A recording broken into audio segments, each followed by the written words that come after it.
اب سوال یہ ہے کہ اس پر اقتدا ناجائز کیوں ہے؟ اس حوالے سے 3 طرح کی باتیں جو ہے وہ تحقیق کے بعد سامنے آئی ہیں۔ ایک تحقیق یہ سامنے آئی کہ لاؤڈ اسپیکر سے جو آواز نکلتی ہے وہ بولنے والے کی آواز کی طرح ہوتی ہے، اور آپ جانتے ہیں کہ امام کی آواز ہی پر اقتدا کی جاتی ہے۔ اگر امام کی آواز کی طرح مشین نے اگر جو آواز بنائی ہے وہ امام کی آواز نہیں ہے اور کسی غیر امام کی آواز پر اگر کوئی اقتدا کرتا ہے تو یہ تلقن من الخارج ہے، یعنی نماز کے باہر کسی آدمی کی بات کے اوپر اقتدا کرنا ہے اور یہ نماز کو فاسد کر دیتا ہے۔ یہ ایک تحقیق ہے۔ دوسری تحقیق یہ ہے کہ جو لاؤڈ اسپیکر سے جو آواز نکلتی ہے یہ آواز ایک گونج ہوا کرتی ہے، یعنی جب ہم کسی سنسان جگہ کے اندر آواز لگائیں، بول کر کے چپ ہو جائیں تو ایک گونج پیدا ہوتی ہے، اور ہمارے علماء کا یہ فتویٰ ہے کہ گونج کا حکم الگ ہے، اصل آواز کا حکم الگ ہے۔ اسی لیے اگر کوئی آیت سجدہ پڑھے اور آیت سجدہ پڑھ کے چپ ہو جائے، اس کے بعد میں اس کی آواز گونجنے لگے تو اس آواز کو سن کر کے سجدہ تلاوت واجب نہیں ہوتا ہے، کیونکہ ہمارے علماء کا متفقہ طور پر یہ فیصلہ ہے کہ گونج کا حکم اصل آواز کے حکم کے الگ ہوا کرتا ہے۔ تو جو لوگ یہ کہتے ہیں کہ یہ جو ہے وہ ایک طرح کی گونج ہوتی ہے، تو جب گونج ہے تو یہ بھی جو ہے وہ امام نہیں ہے بلکہ امام کے علاوہ دوسری آواز ہے۔ اب آپ سوچیں اور اندازہ لگائیں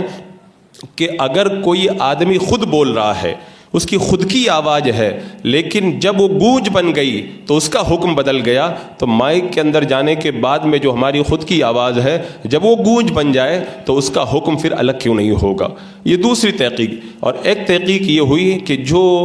مائک کے اندر بولتا ہے اس کی آواز وہی آواز باہر آتی ہے، فرق صرف اتنا ہوتا ہے کہ یہ مشینیں اس کی آواز کے اندر طاقت پیدا کر دیتی ہیں۔ اگر اس پہ بھی اگر غور کیا جائے قرآن و سنت کی روشنی میں اور فقہاء کرام کے اقوال کی روشنی کے اندر، تو ظاہر سی بات ہے ہم نے بولا، ہماری آواز کو مائک نے قبول کیا، جو ہے وہ وائر کے ذریعے اسے ایمپلیفائر میں پہنچایا، ایمپلیفائر نے اس کے اندر طاقت پیدا کی، وائر کے ذریعے اس کو اسپیکر تک پہنچایا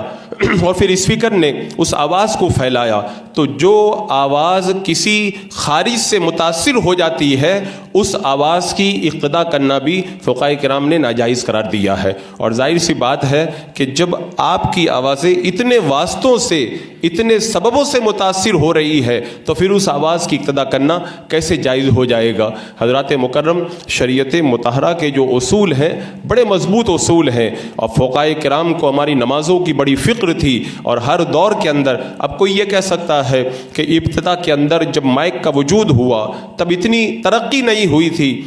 اب تو زمانہ بڑا ترقی کر گیا ہے۔ تو میں کہتا ہوں ہمارے فقہاء کرام نے اس ترقی کے اوپر غور کیا، اور ابھی چند سال پہلے بریلی شریف کی سرزمین پر ہندوستان بھر کے مفتیان کرام کو جمع کیا گیا اور اس مسئلے کو سیمینار کے اندر رکھا گیا کہ کیا اب کوئی ایسی گنجائش ہے کہ مائک کی آواز کے اندر نماز پڑھنے والوں کی نماز فاسد نہ ہو بلکہ درست ہو جائے، اس کے اوپر غور کیا جائے۔